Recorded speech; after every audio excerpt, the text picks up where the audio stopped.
bit windy out here today. Friday, January 12th, 2024. It's like the green belt is all muddy from the rain. Always gets muddy right in this area. Wind's blowing pretty good. It's not too cold though, so I think it's 50. Ducks are enjoying some bread. Walking down this way. Actually, Siri is saying it's 45 degrees out here. It's a little colder than I thought. Walking under the bridge here. A little muddy. I can still get through though. Somebody has painted some nice murals on this underside of this bridge here.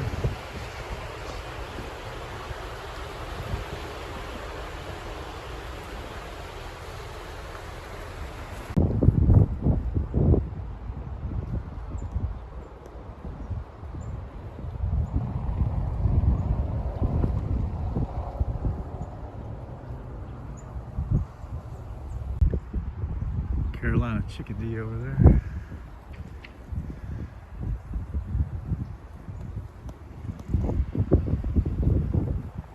Little birds flying around here.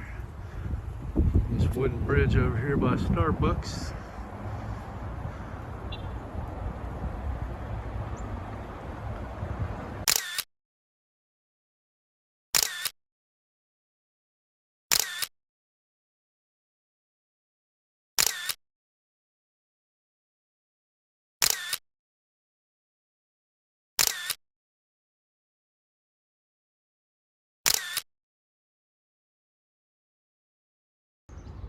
Look at that robin just sitting up there on that top of that dead tree right there.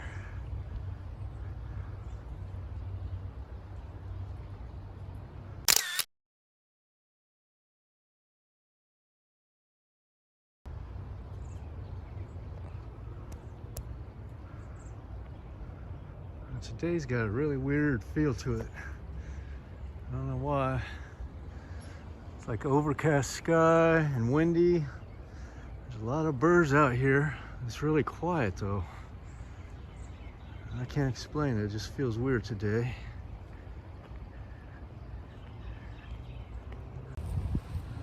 There's some kind of trespassing, no trespassing sign over here across this Reedy Creek right here. No trespassing without permission. I can't read it from here.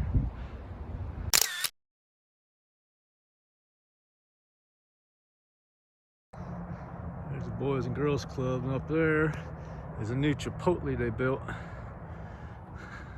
Storage units here. Yeah, I went to that Chipotle yesterday. Got a burrito. 15 bucks for a burrito.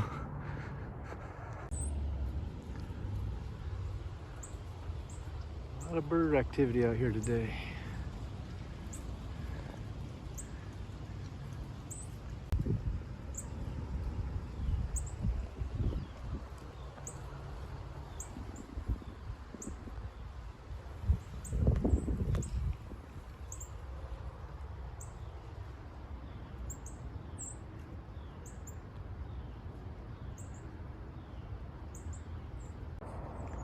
That robin there. Where is he?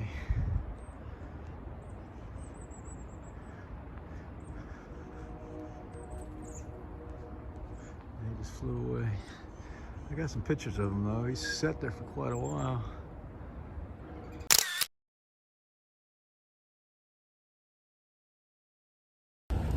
I'm gonna end the video right here, do a little bit of reading. I'll catch you guys next time. Roger, over and out. Money is the symbol of exchange and represents purchasing power.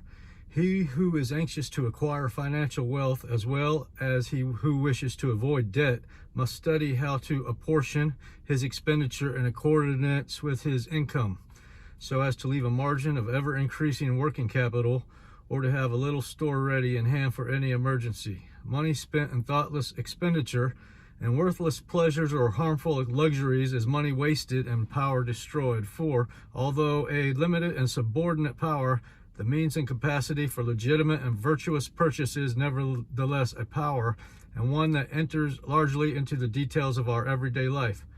The spendthrift can never become rich, but if he begins with riches, must soon become poor. The miser, with all his stored away gold, cannot be said to be rich, for he is in want, and his gold, lying idle, is deprived of its power of purchase. The thrifty and prudent are on the way to riches, for while they spend wisely, they save carefully, and gradually enlarge their spheres as their growing means allow.